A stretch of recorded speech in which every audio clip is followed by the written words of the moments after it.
안녕하십니까. 도이치모터스 성수전시장의 권정호 팀장입니다.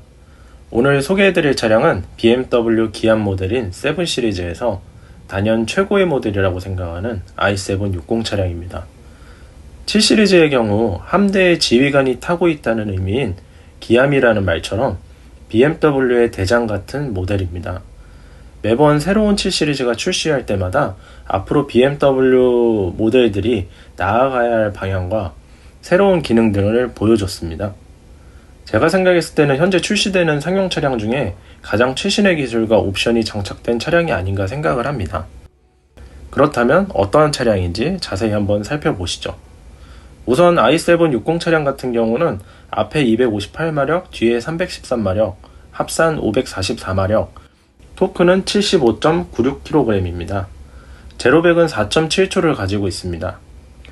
어떻게 보면 롤스로이스의 고스트와 비슷한 크기의 전기차 배터리까지 장착하고 있지만 BMW 드라이빙 센터 랩타임은 스포츠카인 M240i와 동일할 정도로 보여지는 것과는 다르게 굉장히 스포티한 주행 퍼포먼스를 보여줍니다. 모터의 경우 BMW 5세대 전동화 유닛이고 히토류 사용을 최대한 억제하여 전기 차량답게 환경도 최대한 생각하여 제작이 되었습니다. 이전 세대 모터와는 제가 생각했을 때는 가속의 부드러움과 특히 소음 부분이 많이 개선이 된 것 같습니다. 배터리의 경우 삼성 SDI에서 제작한 배터리가 들어갑니다.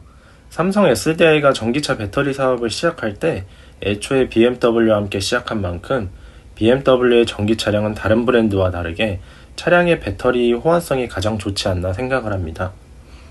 배터리 총용량은 105.7kWh이고 순사용량은 101.7kWh입니다. 삼성 SDI와 BMW가 처음 i3 배터리를 개발할 때 중요하게 생각했던 게 안정성인 만큼 지금은 안정성이 좋아져 그로스와 넷 차이가 다른 배터리에 비해 적은 게 아닌가 생각을 합니다. 국내 인증 1회 충전 주행 가는 거리는 438km인데 제가 겨울에 실제로 테스트 해봤을 때는 550km 정도 주행이 가능했고 겨울이 아닌 봄, 가을에는 600km 이상 충분히 주행이 가능할 것 같습니다.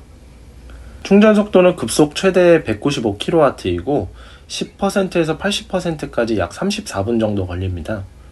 장거리 주행을 하셔도 휴게소에서 EPC나 200kW급 충전기에 물리시면 화장실 다녀오시고 간식 사 먹는 정도의 시간이면 300에서 400km 정도 추가로 주행이 가능할 것 같습니다. 차량의 가격은 DPE가 2억 1290만원, M스포츠가 2억 1590만원입니다. 기능이나 옵션적인 부분에선 거의 차이가 없어서 디자인 취향에 따라 선택해 주시면 좋을 것 같습니다. 지금 보고 계시는 차량은 M스포츠 차량입니다. 그럼 어떤 세부적인 기능이 있는지 같이 보시죠. 우선 전면부에서 가장 큰 변화는 최근 출시된 롤스로이스 스펙터와 비슷하게 위아래가 불량 헤드라이트입니다.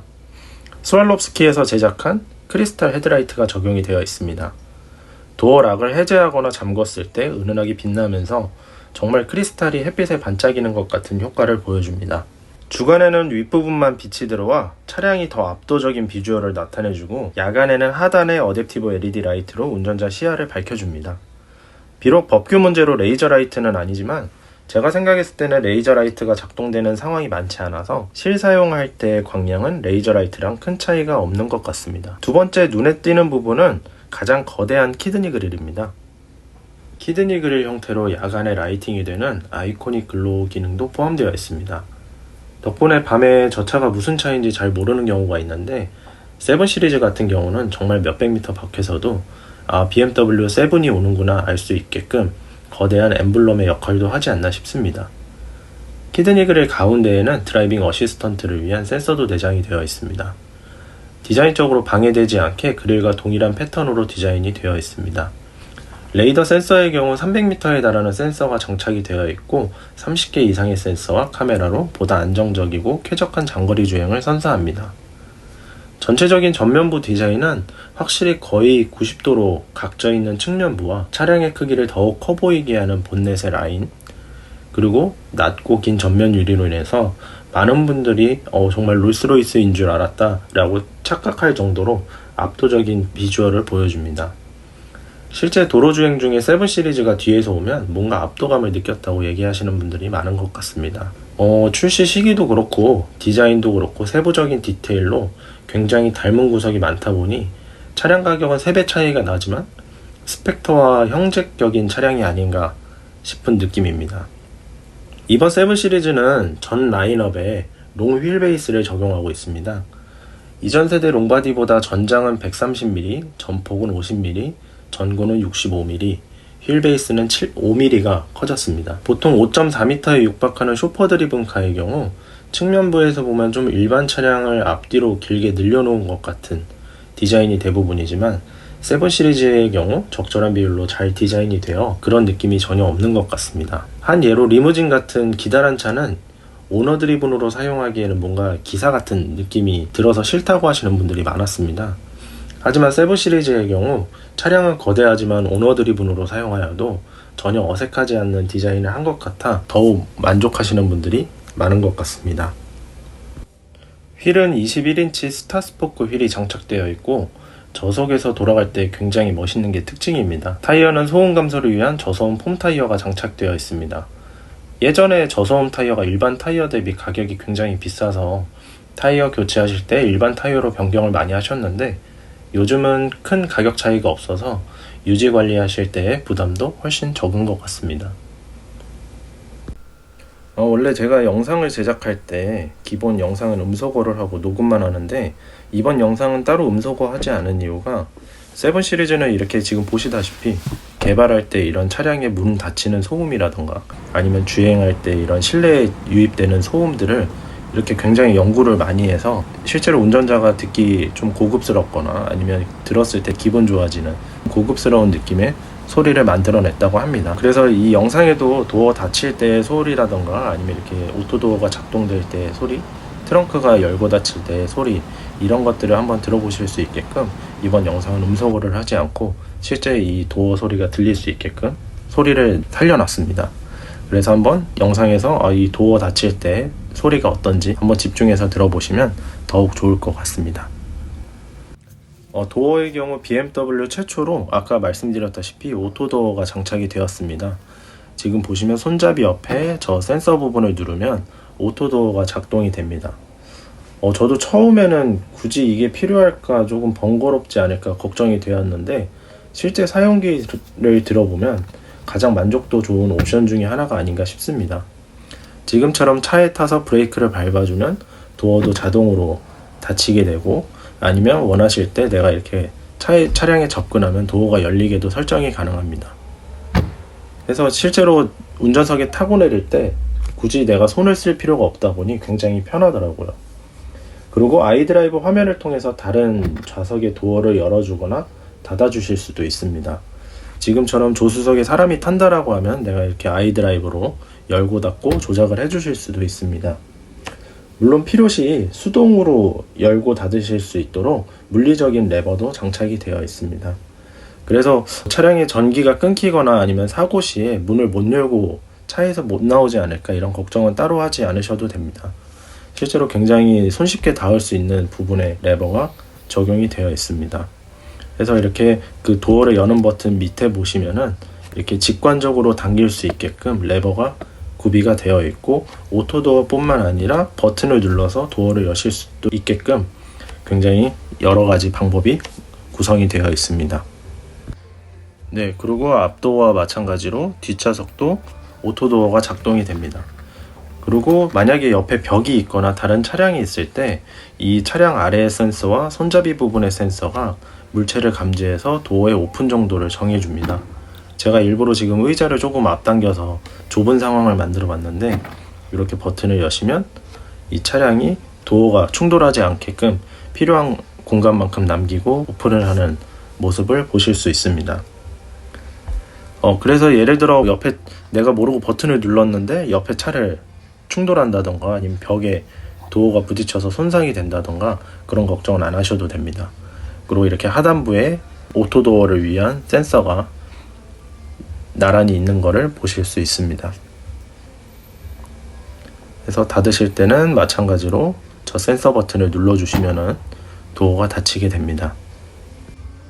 그리고 이번 7 시리즈의 경우 전 모델에 어댑티브 듀얼축 서스펜션이 장착이 되고 가장 놀라웠던 점은 리어 서스펜션은 예전의 팬텀 모델 그리고 현행 컬리넌에 들어가는 서스펜션과 같은 서스펜션을 사용합니다. 그리고 후륜 조향인 인테그랄 액티브 스티어링도 기본 적용이고 7502, i760 그리고 M70 모델은 최상의 승차감을 제공하는 이그제큐티브 드라이빙 프로 옵션도 적용이 됩니다. 이그제큐티브 드라이빙 프로의 경우 실제 경쟁사 모델을 운행을 하다가 BMW로 변경하신 고객분들의 얘기를 들어봐도 훨씬 더 좋은 승차감을 내줘서 굉장히 만족한다고 많이 말씀을 해주셨습니다. 후면부 디자인의 경우 리어라이트를 길고 얇게 디자인해 차량이 더욱 커 보이는 효과를 주었고 전면부 크리스탈 라이트와 마찬가지로 온오프 시 고급스러운 라이팅 효과도 적용이 되었습니다. 트렁크 같은 경우에는 투톤 옵션의 영향인지 이 트렁크 버튼 누르는 하단 부분은 교환이 가능한 파츠로 적용이 되었습니다. 그래서 주차를 하거나 운행 중에 트렁크 부분에 손상이 있어도 간단하게 교환이 가능합니다. 실제 제 고객분도 주행 중에 바이크와 충돌하는 사고로 트렁크가 손상되었는데 사고차가 된다고 생각하셔서 굉장히 슬퍼하셨다가 간단하게 교환이 가능해서 범퍼와 마찬가지로 무사고로 간주되어 좋아하신 사례도 있습니다. 그래서 실제 운행하실 때 아무래도 트렁크 리드 끝부분은 좀 손상이 많은 편인데 그런 부분에서 걱정을 안 하셔도 됩니다. 트렁크의 경우 좌측 부분이 지금 보시다시피 막혀 있어서 내연기관과 40리터 정도의 용량 차이를 보여줍니다. 내연기관의 경우 골프백 4개가 들어가지만 i7에는 골프백 3개가 들어가는 게 다소 아쉬울 수도 있는 부분입니다. 하지만 이제 지인분들에게 내 차는 이제 백 4개가 안 들어가니까 네 차로 가자 라고 얘기해 주시면 훨씬 더 실제 운전하지 않으셔도 되고 편하지 않을까 싶습니다. 물론 정 4개를 실어야 한다면 드라이버를 모두 빼셔서 실내에 넣으면 가능하다라고 하는데 제가 직접 확인해 보지는 않고 전해 들어서 조만간 실제로 확인해서 댓글에 남겨놓도록 하겠습니다. 충전구는 제가 i4 영상에서도 언급했던 정말 사용성 좋은 BMW 충전구가 적용이 되어 있습니다. 완속 급속 충전 시에 손가락으로 간단하게 개폐가 가능합니다. 그리고 충전구가 잘 안 닫혀 있으면 혹시 모를 침수 위험이 있을 수도 있는데 그런 사고를 방지하기 위해서 커버가 닫히지 않게끔 설계가 되어 있습니다. 그래서 굉장히 사소한 부분에도 안전을 신경 쓴 것을 보실 수 있습니다. 그리고 마찬가지로 충전구 커버에는 LED로 상태 구분하는 방법이 나와 있습니다. 마찬가지로 뒷도어도 버튼으로 간단하게 오픈이 가능하시고 시트는 인터랙션 바와 유사한 패턴으로 적용이 되어 있어서 디자인의 통일성을 유지하는 것도 보실 수 있습니다. 도어에는 2열 블라인드와 썬루프를 조작할 수 있는 태블릿이 있습니다. 썬루프도 세세하게 조절이 가능하고 그리고 시트도 태블릿을 보면서 직관적으로 조작하실 수 있습니다. 물론 이제 메모리 기능도 있어서 2열에서 내가 좀 이렇게 자주 사용하는 시트 포지션이 있다라고 한다면 저장해서 간편하게 설정이 가능합니다. 그리고 공조기도 뒤에 태블릿으로 간편하게 조작이 가능하고요. 그래서 어떻게 보면 정말 제가 타보지는 않았지만 비행기 퍼스트 클래스가 약간 이런 형태의 시트로 되어 있다라고 얘기를 해주셔서 정말 도로에서의 퍼스트 클래스가 아닐까 생각을 합니다. 뒷자리 등받이는 지금 제가 최대로 눕혀놨는데 이게 영상으로 보시면 조금 서 있는 것 같은 느낌이지만 실제로 앉아보시면 거의 누워있는 느낌이 들 정도로 굉장히 편안한 각도를 보여줍니다. 그리고 헤드레스트는 지금 쿠션이 껴져 있진 않지만 헤드레스트 쿠션도 더 푹신푹신해서 최고의 착자감을 선사해 줍니다. 그래서 전반적으로 2열 이렇게 한번 보시면은 정말 최고급 가죽 소파를 보는 것 같은 느낌이 들고 이 팔걸이 부분도 굉장히 마감이 잘 되어 있습니다. 그리고 2열 센터 송풍구는 어차피 태블릿이 있기 때문에 굉장히 심플한 디자인으로 되어 있고 직관적으로 조작하실 수 있게끔 설정이 되어 있습니다. 그리고 1열 시트 뒷부분에 보시면 마감에도 굉장히 신경을 많이 썼습니다. 살짝 보이는 카본도 굉장히 고급스럽게 적용이 되어 있고 태블릿 거치대라던가 핸드폰 충전을 위한 이 포트도 마개의 이 조작 느낌이 굉장히 고급스럽게 잘 디자인을 해놓은 것 같습니다. 그리고 1열 후면부도 거의 다 가죽으로 감싸져 있습니다. 그리고 뒷좌석 최고의 장점 중에 하나인 시어터 스크린도 보실 수 있습니다. 그래서 지금처럼 이 태블릿으로 시어터 스크린 버튼을 누르면 선블라인드라던가 옆좌석 창문에 블라인드가 올라가고, 그리고 최대 8K의 화질을 자랑하는 이 모니터가 내려옵니다. 그래서 처음에는 이 모니터를 뭐 쓸 일이 많겠냐라고 많이들 말씀을 해주시는데, 실제 오너분들 얘기를 들어보시면 정말 굉장히 활용을 잘 하시는 것 같습니다.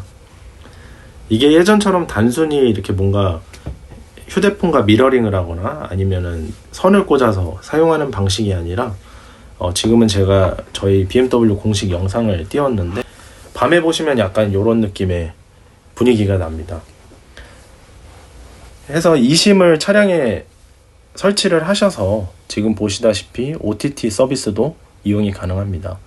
넷플릭스라던가 아니면 디즈니, 그리고 뭐 이런 몇 가지, 그리고 보시는 영상은 아마존인데, 아마존 프라임의 장점은 저 화면이 터치가 가능해서 조작이 조금 더 간편하더라고요.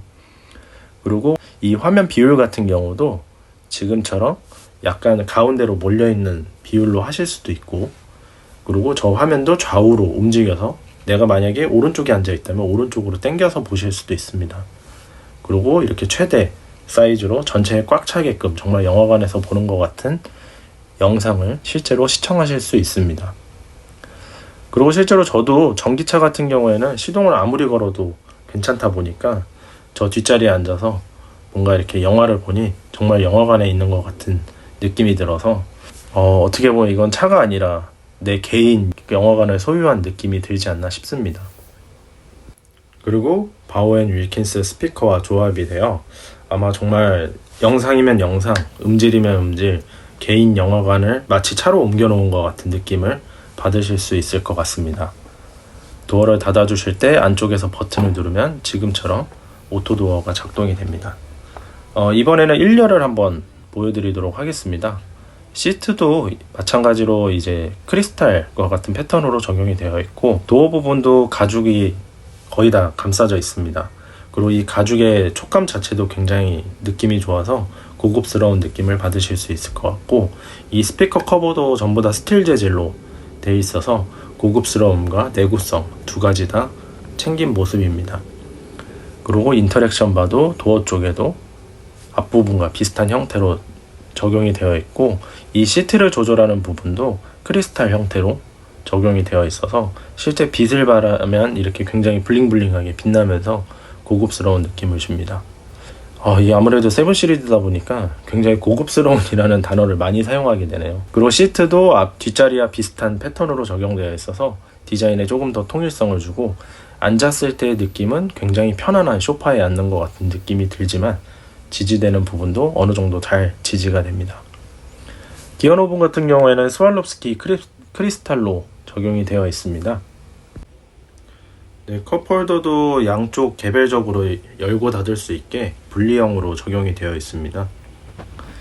그리고 실내에서 제가 이번 신형에 굉장히 마음에 들었던 부분인데, 이 스포크 하단부의 퀄리티가 굉장히 좋아진 것 같습니다.